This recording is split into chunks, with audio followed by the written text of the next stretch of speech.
Yes, the picture actually made a lot of difference. They say a picture is worth 1,000 words. This picture, however, telling in one word a dark academic period in the otherwise rich history of Starehe Boy Center and School.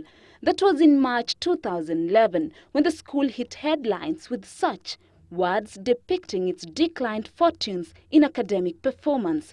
The traditional academic giant failed to produce a single student in the top 50 KCSE rankings in 2010.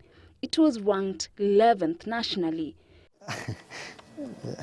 On that picture describing the school's frustration was 20-year-old Joshua Mutuku, a Form 4 student then, who carried what he said was the cross of Starehe. So it was really sad. I actually didn't feel nice. But as he retraces his steps in 2012, his story describes Starehe's massive rebound this year. Actually, that was the best class that I had seen for years. So we expected good results. So when we sat there, I had the names being announced up to the 11th position, and that's where we found ourselves. It was sort of embarrassing for the school. So we actually didn't want the media around. So immediately the bell rang, we went to the dining hall.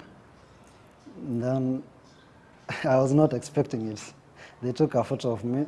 By then, actually, we were talking to the boy next to me. And then I just turned away. That's the moment they took the picture.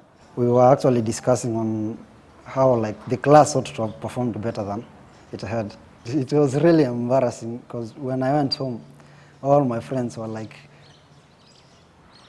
at a machine on at ID High, there were such captions and such cartoons that were made.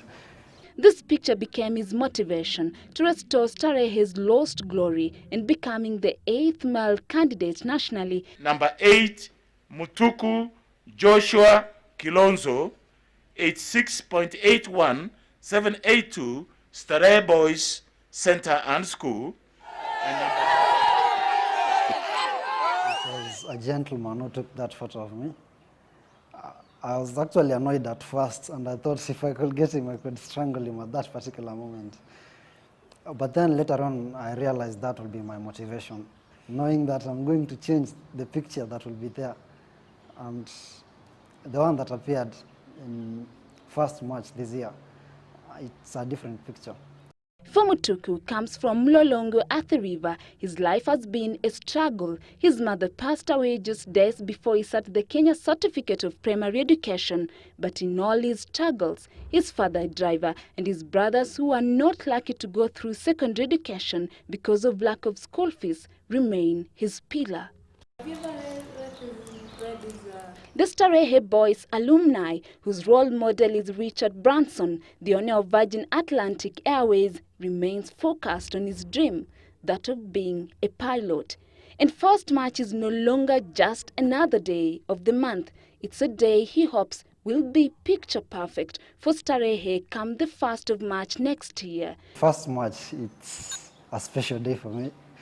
That day is when that photo was taken. A sad photo, I can say. And then 1st March 2012, now it's a different story. For Mutuku, Starehe Boy Center could have been down, but he believes his former school will shortly reclaim the top. Judy Kosgei, Citizen TV, Nairobi.